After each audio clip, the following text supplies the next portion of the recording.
Things in the forecast models today, and it's been plus territory, you could say, for I-95 snow. We'll get to that coming up. Let's start at the beginning of all this. It starts out west. Winter storm will enter the southern plains as early as Friday afternoon. That's where winter storm watches are already in effect for parts of New Mexico, Texas, Oklahoma, Arkansas, Missouri, northern Louisiana in the mix for what looks to be considerable ice. And that's always the worst form of wintry precipitation. And the numbers that we're talking about for ice are a concern, especially with the cold air that follows this storm and the amount of power outages that we're expecting. So there's the corridor of mixed precipitation immediately displaced off to the north of that. We'll see the deepest, the heaviest snow.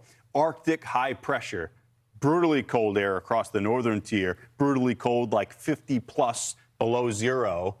For feels-like temperatures, that starts getting pumped south in a modified form, but it clashes with this disturbance. It ejects out of the southwest, pulls up some warm, moist air from the Gulf, and sets up this messy, complicated vertical temperature profile that supports icing. It's not a good look as we move forward through the balance of this storm.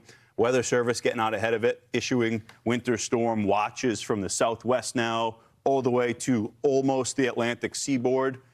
We're about there. You're going to see those winter storm watches get issued soon by the National Weather Service, and we'll update you when they do.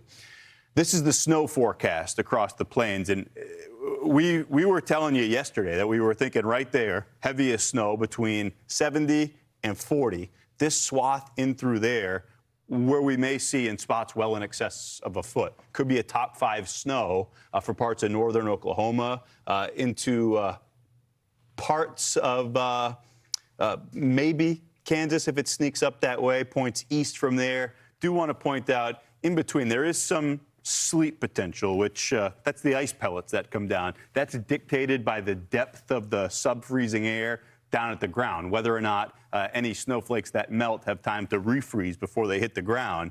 If they don't, they freeze on contact. That's freezing rain. And in through here, I was talking about northern Louisiana into Arkansas, over onto the Mississippi side.